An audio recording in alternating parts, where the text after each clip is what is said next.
한국의 국보급 수비수 김민재가 분데스리가 바이에른으로 이적한 지 2년 차에서 우승컵을 들 수 있는 절호의 기회가 왔는데 22라운드에서 가장 큰 산인 레버쿠젠을 만나게 되었습니다. 바이에른은 17승 4무 1패, 승점 55점으로 1위, 레버쿠젠은 13승 8무 1패로 승점 47점으로 2위. 이 두 팀의 후반기 맞대결 경기가 열리게 된 것입니다. 뮌헨은 이번 경기를 승리하게 되면 레버쿠젠과 승점차를 11점으로 벌리게 되기 때문에 사실상 우승 확정이라고 해도 과언이 아니게 됩니다.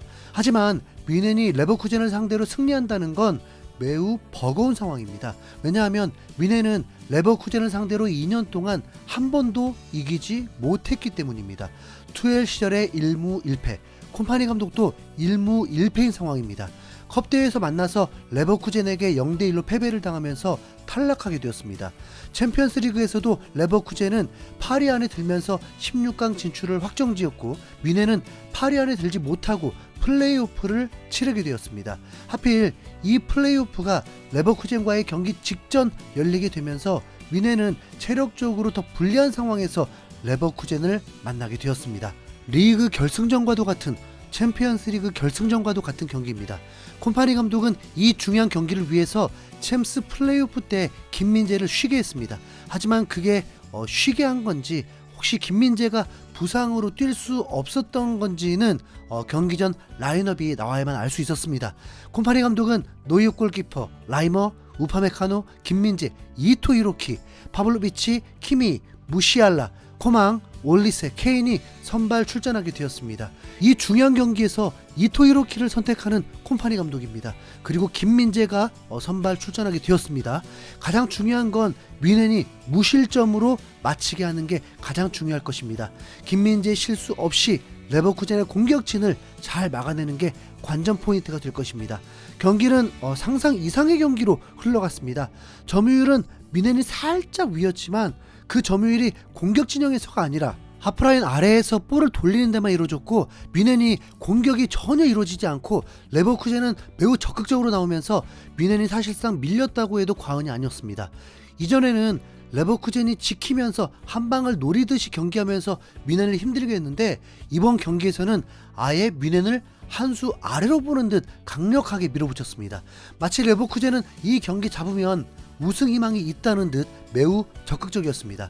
전반 10분에 양 팀이 신경전까지 나오면서 이 경기가 살벌하게 흘러가고 있었고 후반 15분에 비르츠가 박스 안에서 순간 폭발적인 움직임을 보여주면서 뮌헨 수비를 흔들었고 세컨볼 상황에서 헤딩슛이 골대를 맞고 나오면서 뮌헨이 위기를 넘겼습니다. 김민재는 한 차례 위험한 순간을 커버해주면서 잘 막아냈지만 레버쿠젠의 압박에 고전을 하게 되었습니다. 급기야 24분에도 문전으로 날아온 롱 크로스에 레버쿠젠 선수가 먼저 침투하면서 슈팅한 것이 골대를 맞고 나오면서 뮌헨의 가슴 철렁한 순간이었습니다. 이거 실점이었으면 뮌헨의 센터백들의 책임이었습니다. 충격적이게도 뮌헨은 전반 30분까지 슈팅 자체가 아예 제로였고 확실히 밀려 있었습니다. 어쩌면 전반전을 무실점으로 끝낸 게 다행이라고 할 수 있었습니다. 이 경기는 뮌헨이 그래도 주도를 하면서 일격을 당할 수도 있는 그림을 상상해봤지만 전반전 뮌헨의 슈팅은 제로, 기대 득점값 제로. 레버쿠젠은 7개의 슈팅, 골대를 2번 맞추면서 기대 득점값이 1이 넘었습니다. 뮌헨은 주중 경기를 치른 후의 경기라서 어쩌면 잘 막아냈다는 걸로 만족을 해야 할지도 모릅니다. 레버쿠젠이 이를 알고 매우 적극적이고 압박 때문에 뮌헨의 공격이 이루어지지 않은 게 컸습니다. 뮌헨이 공격이 되려면 레버쿠젠도 지쳐야 하고 템포를 낮춰야 할 텐데 후반전에도 그 양상은 달라지지 않았습니다. 경기력 면에서는 뮌헨이 굴욕을 당하고 있고 공격 자체가 제대로 되지 못하고 있지만 이대로 무승부가 된다면 그래도 웃는 것은 뮌헨입니다. 7점 차가 되기 때문에 남은 경기에서 뮌헨보다 레버쿠젠이 2경기를 더 이겨도 뮌헨의 우승이 됩니다. 레버쿠젠은 오로지 승리만이 필요한 상황인 거죠. 케인조차도 수비 가담을 적극적으로 했기 때문에 공격이 제대로 될 수가 없었고 코너킥조차도 잘 만들어내지 못했습니다. 또한 뮌헨이 한 차례 실점 위기가 있었는데 골라인 앞에서 이토 히로키가 헤딩으로 막아내면서 위기를 벗어나기도 했습니다. 뮌헨은 68분쯤에 한 번에 4명의 선수를 교체를 해줬습니다. 결국 지쳐있는 선수들, 아직 풀타임을 소화할 수 없는 선수들을 교체한 거죠. 이토 히로키 대신 스타이니시치, 파블로비치 대신 고레츠카, 코망 대신 그나브리, 올리세 대신 사네를 출전시켰습니다. 이게 뮌헨의 진짜 실력이라면 챔스 우승을 도전하는 건 좀 무리인 듯 싶었습니다. 뮌헨은 16강 진출을 하게 되면 다시 레버쿠젠 혹은 아틀레티코 마드리드를 만나게 되기 때문에 또 어려운 경기를 치러야 하죠. 전반전에 김민재는 불안한 플레이들이 있었지만 후반전에 김민재는 완벽한 센터백으로 바뀌었습니다. 우파메카노와 함께 둘이서만 클리어링을 20개 이상을 성공시키면서 레버쿠젠의 공격을 완벽하게 차단하고 있었습니다. 뮌헨의 목표가 패배하지 않는 거라면 이건 김민재와 우파메카노의 공이 가장 컸을 것입니다. 뮌헨은 리그에서 경기당 평균 3골을 넣을 정도로 매우 공격력이 좋기 때문에 무득점이 나올 거라고는 진짜 생각하지 못했는데 올 시즌 리그에서 처음 겪는 일입니다. 그런데 분위기를 보면 확실히 뮌헨은 승리보다 무실점, 무승부가 작전이었던 것 같습니다. 레버쿠젠은 득점이 실패할 때마다 망연자실한 듯 액션들이었습니다. 추가 시간이 3분이 주어졌는데 레버쿠젠은 2번의 득점 찬스가 더 있었습니다. 노이어 골키퍼의 슈퍼 세이브가 있었는데 세컨볼 상황에서 비르치의 슈팅이 골대를 살짝 빗나가면서 정말 가슴 철렁한 순간이 있었습니다. 그리고 김민재가 또 막판에 몸싸움으로 이겨내면서 골킥을 유도한 것도 매우 인상적이었습니다. 뮌헨은 끝까지 버티면서 무실점으로 막아냈고 레버쿠젠은 리그 1위 뮌헨을 이기지 못했다고 해서 모든 게 끝났다는 듯한 표정들이었습니다.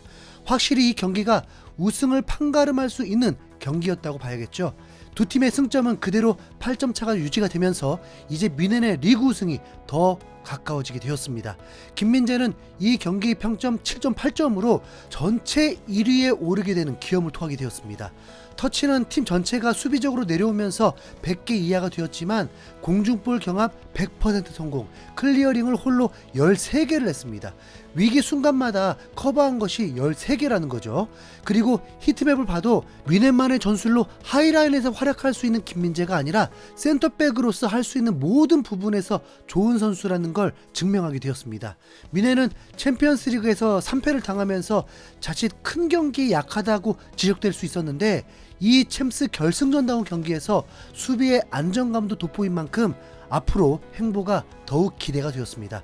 확실한 건 이 경기 자체가 레버쿠젠에게 매우 유리했던 경기입니다.